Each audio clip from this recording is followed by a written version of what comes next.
బాబాయ్ చెప్పినట్టు నువ్వేదో దాస్తున్నట్టు అనిపిస్తుంది బావా. ఏటో చెప్పు, లేదంటే ఈ రాత్రికి నాకు అసలు నిద్రే పట్టదు. అనసూయ ఇది వరకట్లా ఉండట్లేదు, అదోలా ప్రవర్తిస్తుంది, ఏదేదో మాట్లాడుతుంది. నేనంటే నచ్చక మాట్లాడుతున్నట్టు, అమ్మ వాళ్ళ మీద విరక్తి వచ్చిందల్లా మాట్లాడుతున్నట్టు నాకు అనిపిస్తుంది. నువ్వు అనసూయకిచ్చిన హారాన్ని పుట్టింటికి పంపించింది అనసూయ కాదు, మన ప్రాణం కంటే ఎక్కువగా చూసుకుంటున్నా మన చక్రి.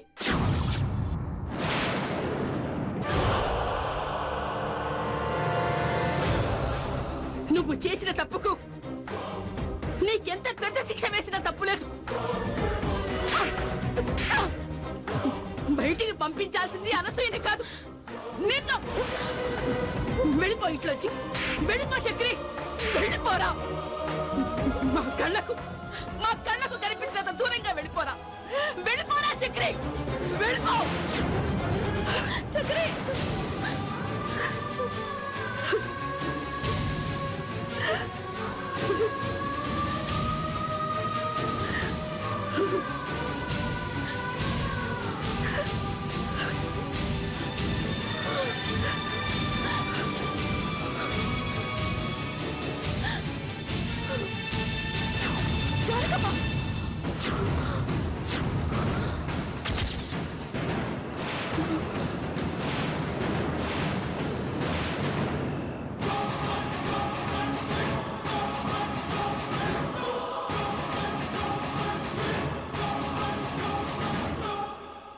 ఇదంతా పేడకలా. చక్కెర గురించి చాలా భయంగా ఉంది, అందుకే ఇలాంటి కల వచ్చింది. అనసూయని కాపాడపోతే చక్కెర దోష అవుతున్నాడు. భగవంతుడా, ఎందుకు ఇలాంటి పరీక్ష పెట్టావు? హారం గురించి జానకమ్మకేమీ తెలియకూడదు. అనసూయ చక్రి సంతోషంగా ఒకటయ్యే రోజు రావాలి. అన్ని అడ్డంకులు తొలగిపోవాలి.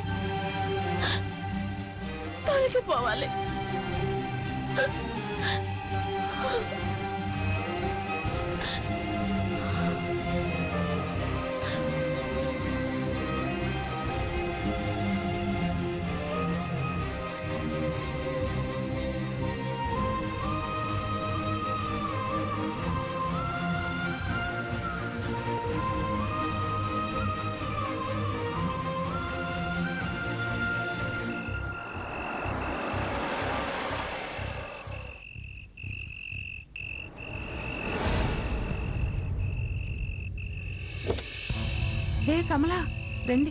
లక్ష్మి, రండి రండి రండి. అదిగో ఆ అబ్బాయి వచ్చాడు. అవునా?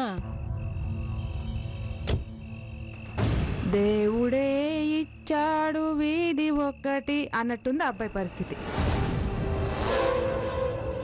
అవునక్క, పాప మా అబ్బాయి పరిస్థితి నిజంగానే అంతులేని కథలాగుంది. మగాడికి ఇంట్లో మనశ్శాంతి కరువు అయితే ఏం చేస్తాడు మరి పాపం? ఇలా దిక్కుతోచగా తిరుగుతూ ఉంటాడు. అమ్మల వల్ల కోడలుగా అడుగుపెట్టిన ఈ అమ్మాయికి పిచ్చెక్కింది, ఆ పిచ్చి ఈ అబ్బాయికి అంటుకుంది. ఎక్కడికో వెళ్ళొచ్చినట్టున్నాడు. అవునక్క, ఎక్కడికి వెళ్ళొచ్చాడో ఏమో, అదే అర్థం కావట్లేదు. ఎక్కడికి వస్తున్నాడో ఏంటో, ఏమో ఏం జరుగుతుందో. పాపం ఈ కాపురం నిలబడుతుందో తెలీదు, కూలిపోతుందో తెలీదు.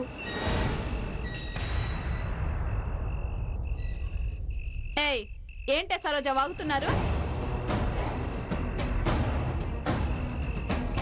మీ కాపురాల్లో 96 తప్పులు పెట్టుకొని పక్కింటి వాళ్ళ కాపురం గురించి, ఎదురింటి వాళ్ళ కాపురం గురించి మీకెందుకు? మీకు ఒరిగేదేమన్నా ఉందా? కలిసి వచ్చేదేమన్నా ఉందా? ఇప్పుడు ఏమన్నామని అంతలా మాట్లాడుతున్నావు? మీ అబ్బాయి రావడం చూసాము. మీరు వాగేది నేను వినలేదనుకుంటున్నారా? అంతా విన్నాను. మీరు కళ్ళల్లో నిప్పులు పోసుకొని చూడటం కూడా చూశాను. మీ కాపురాలు కూలిపోకుండా చూసుకోండి, వెళ్ళండి.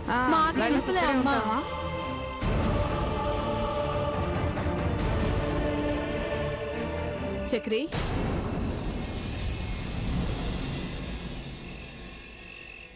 ఈ టైంలో ఎక్కడికి వెళ్ళొస్తున్నావు?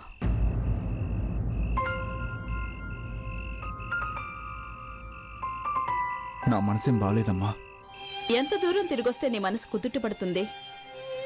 అదేదో ఇంట్లో వాళ్ళందరికీ చెప్పు, మేం కూడా వెళ్ళొస్తాం. అమ్మా, ఇంట్లో జరుగుతుంది చూస్తుంటే, అనసూయ ప్రవర్తన చూస్తుంటే, ముహూర్తాన్ని నిర్ణయించక ముందే నా కాపురం ముక్కలైపోయేలా ఉందమ్మా. చక్రి, నువ్వేం కోరుకున్నావో, నీకేం దక్కుతుందో కళ్ళారా చూస్తున్న దాన్ని నీ మనసు నేను అర్థం చేసుకోలేనా? ఇలాంటి గడ్డు పరిస్థితుల్లోనే నీ ప్రేమను నువ్వు కాపాడుకోవాలి. ఒకరు తప్పు చేస్తే ఒకరు సర్దుకుపోవాలి. మొత్తానికి ఇద్దరు గెలవాలి. ఇలాంటి గడ్డు పరిస్థితుల్లోనే నీ ప్రేమను నువ్వు కాపాడుకోవాలి. ఒకరు తప్పు చేస్తే ఒకరు సర్దుకుపోవాలి. మొత్తానికి ఇద్దరు గెలవాలి. గెలవాలంటే శక్తి కావాలి, ఓపిక కావాలి. నమ్మకం చచ్చిపోయిందమ్మా. ఇంట్లోంచి హారం తీసుకెళ్ళి ఒకవైపు తప్పు చేశానన్న బాధ నన్ను మానసికంగా వేధిస్తోంది. నేను అనసూయ గెలవకపోగా ఇంటి పరువు తీసిన మనుషులుగా జానకమ్మ ముందు దోషులుగా నిలబడాల్సి వస్తుందేమోనని భయమేస్తుందమ్మా. నాకేం చేయాలో అసలు అర్థం కావట్లేదమ్మా. నీ బాధ భయం నాకు అర్థమయ్యాయి చక్రే, కానీ వెంటనే పరిష్కారం అయ్యే సమస్య కాదిది. అమ్మా, నేను చేసిన తప్పు అనసూయ తన మీద వేసుకొని ఇందులోంచి బయటపడలేక కావాలనే ఇలా ప్రవర్తిస్తుంది అనుకుంటున్నానమ్మా. అదే నిజమైతే నేను చేసిన తప్పు నేను నువ్వు దాచటం అనసూయకు చేసే అన్యాయం అవుతుంది. ఇప్పుడే వెళ్ళి జానకమ్మకి ఈ నిజం చెప్పేస్తాను. చక్రి, తొందరపాటంటే ఇదే. ఆవేశంతో నువ్వు ఈ విషయం జానకంతో చెప్పావే అనుకో, ముందు నిన్నింట్లో నుంచి బయటకు పంపించేస్తుంది.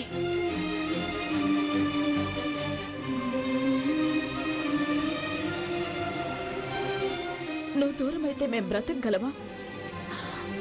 ఇలాంటి ఆలోచన అస్సలు నీ మనసులోకి రానేయకు చక్రి.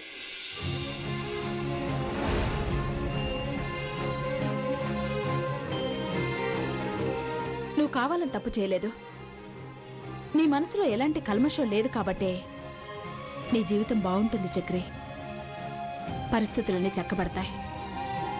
అనసూయని కోడలుగా జానకమ్మ ఒప్పుకునే రోజు తొందరలోనే వస్తుంది. నువ్వు ధైర్యంగా ఉండు. అర్థమైందా?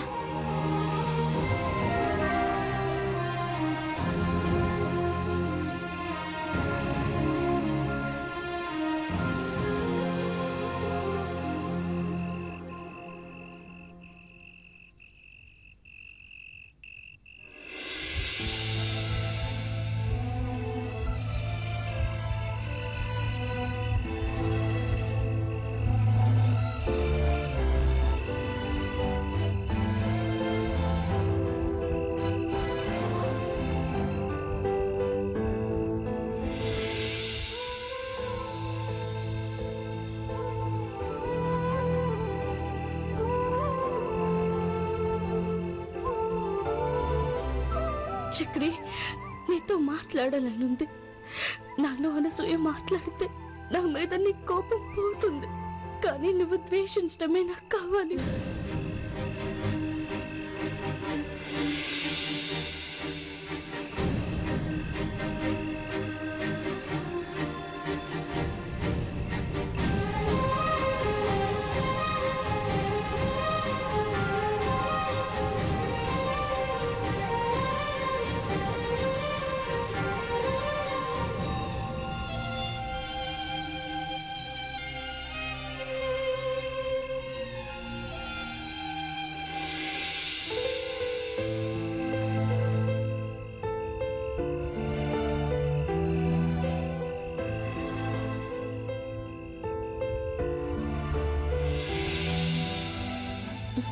చక్రి, నాలో అనసూయను చంపేసుకుని నేనంటే నీకు అసహ్యం కలిగేలా ఇలా ప్రవర్తిస్తున్నాను.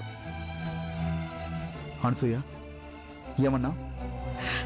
ఇదంతా నిజం కాదు చక్రి, నేను నటించాను అంతే.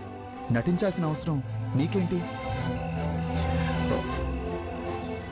నువ్వంటే నాకెందుకు అసహ్యం కలగాలి? ఇక్కడేం జరిగినా, నిజంగా నువ్వేదైనా తప్పు చేసినా నీ మీద నాకు కోపం వస్తుంది, కానీ ఎప్పుడూ అసహ్యం కలగదు. అలాంటి రోజు మన జీవితంలో ఎప్పటికీ రాదు, రాకూడదు. నీతో కలిసి సంతోషంగా ఉండాలనుంది, కానీ ఉండలేను. నిన్ను వదిలి వెళ్ళిపోవాలి. వీలైనంత తొందరగా నన్ను ఇక్కడి నుంచి పంపించి ప్లీజ్ చక్రి. నిన్ను నేనెలా వదులుకుంటాను? బతుకైనా నీతోనే, చితికైనా సరే నీతోనే. నా వల్ల నీ జీవితం చితి మీదికి రాకూడదు చక్రి. నువ్వు సంతోషంగా ఉండాలి. అసలు నువ్వు లేకపోతే నేనెలా సంతోషంగా ఉంటాను? నేను లేని బాధ నీకు కొన్నాళ్ళే ఉంటుంది. నేను ఇక్కడే ఉండి నిన్ను మీ అమ్మ వాళ్ళని జీవితాంతం బాధ పెట్టలేను. నన్ను ఇక్కడి నుంచి పంపించే చక్రి. అను, ప్లీజ్ పంపించే. ప్లీజ్ చక్రి, నన్ను పంపించే. ప్లీజ్ చక్రి.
చక్రి బాబు నిద్ర లేచాడో? రాత్రంతా ఎక్కడికి వెళ్ళాడో? పొద్దున్నే ఏం జరుగుతుందో చూడాలో.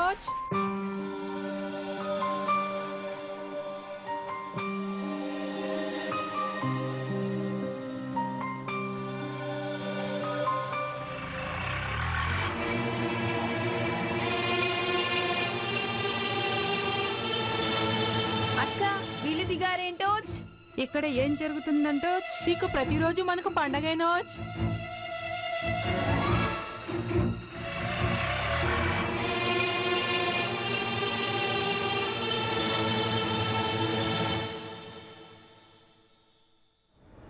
అమ్మా, అర్జెంటుగా ఆఫీస్కి వెళ్ళాలి. టిఫిన్ రెడీ చేయమ్మా. అమ్మా రెడీ చెయ్యని నువ్వు ఏ అమ్మకు చెప్తున్నానన్నా? ఆవిడ గారన్నట్టు పూజలు చేసే అమ్మక, మేకప్లు చేసుకునే అమ్మక? అయినా నీ భార్య కదా నిన్న ఆఫీస్కి పంపేది. ఈ రోజు ఆవిడ గారికి ఏమైంది? అనసూయం చూడలేదమ్మా. వెళ్ళి పిలువు మరి. అను,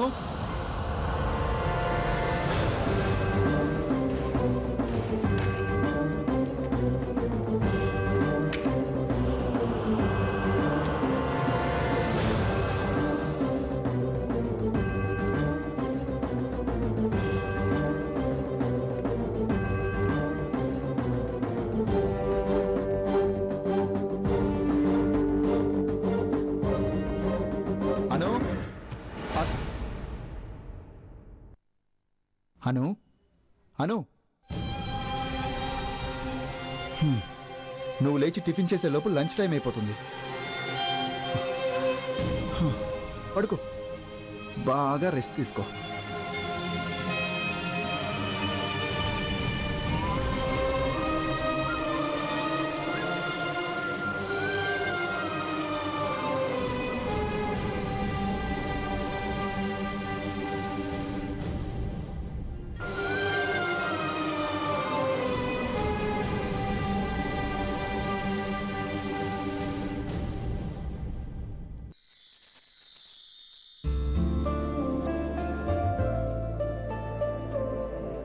చక్రి బాబా అప్పుడే ఆఫీస్ బయలుదేరిపోయినావా? అవును భాగ్యలక్ష్మి, వెళ్ళాలి.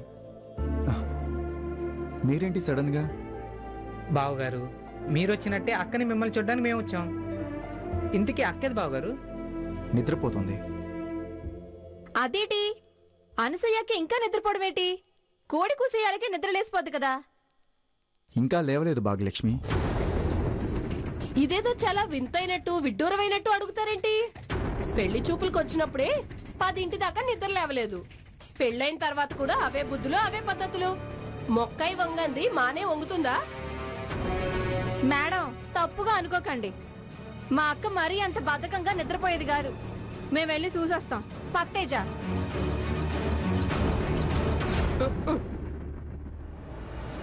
అక్క అక్క. భాగ్యలక్ష్మి ఎలా ఉన్నావు? నాకేటక్క రా ఇలాగున్నాను.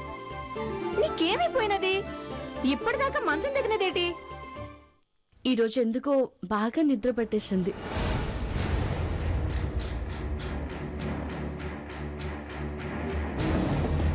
అక్క నేను చూస్తుంటే నిద్ర లెగుస్తున్నట్టుగా అనిపించట్లేదు. ఇప్పుడే ముసుగుదని పడుకున్నట్టుగా ఉంది.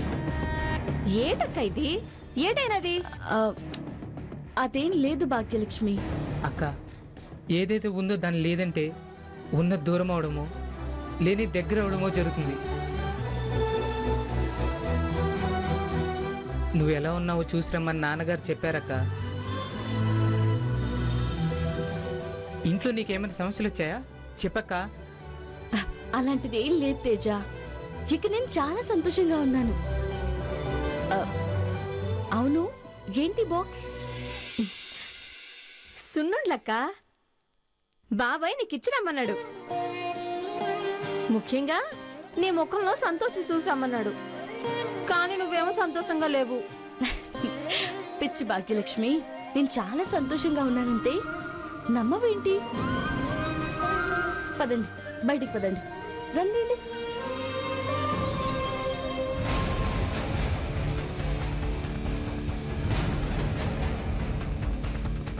రండి రండి. భాగ్యం, నేనెంత సంతోషంగా ఉన్నానో నేను చెప్పడం ఎందుకు? నన్నెంతగానో బాగా చూసుకునే జయలక్ష్మి అత్తయ్యని, అర్చన అత్తయ్యని, వసుమతి, సుజాత అత్తయ్యని కూడా అడగండి. ఏంటత్తయ్య, నేను సంతోషంగా ఉన్నాను కదా? అనసూయ చాలా సంతోషంగా ఉంది.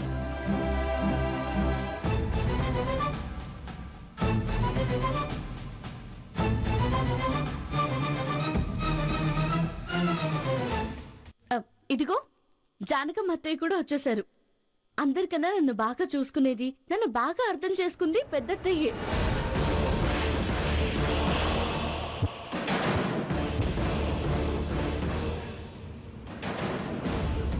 జానకమ్మ గారు, మిమ్మల్ని అందరినీ చూసిపోదామని వచ్చాను. నువ్వు ఈ కుటుంబంలో అందరితో కలిసిపోయి సంతోషంగా ఉంటే అంతే చాలక్క.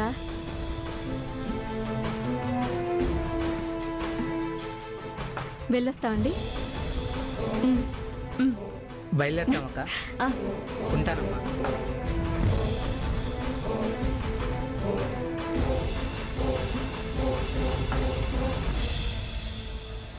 తేజ, ఈ ఇంట్లో ఏదో జరుగుతుంది, కానీ అక్క మన దగ్గర దాస్తుంది.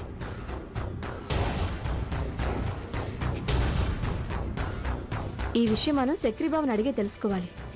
ఇక్కడ కాదు, చక్రిబాబు బయటకు వచ్చినప్పుడే దూరంగా కలిసి మాట్లాడాలి. సరేనక్క. పరాయి మనుషులు అయిపోయారు. అయ్యో పాపం, వాళ్ళిద్దరిని పలకరిద్దామే. ఇదిగో అబ్బాయి, మేము వస్తున్నాం. ఉండండి.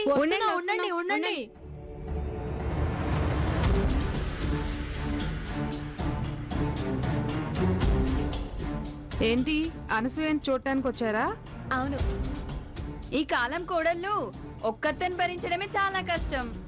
ఒక్కరు కాదు, ఇద్దరు కాదు, 6 అత్తల్ని భరించడం అంటే మామూలు విషయమా? చిన్న ఇంట్లో కోడలికి చాకిరీ చేయడానికి 4 చేతులు ఉండాలి. అక్కడ మీ అక్క పరిస్థితి ఏంటో? 16 చేతులున్నా అన్ని పనులు సరిగ్గా అవ్వవు. ఎలా నెట్టుకొస్తుందో ఏమో.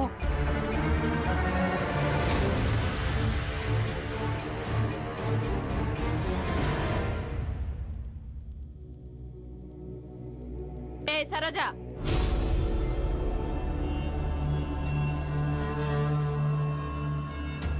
ఏం చేస్తున్నారు ఇక్కడ? మీకు ఇంకా వేరే పని పట్టలేదా? పక్కింట్లోకి ఎదురింట్లోకి తొంగి తొంగి చూస్తేనా తప్ప మీకు పొద్దు గడవదా?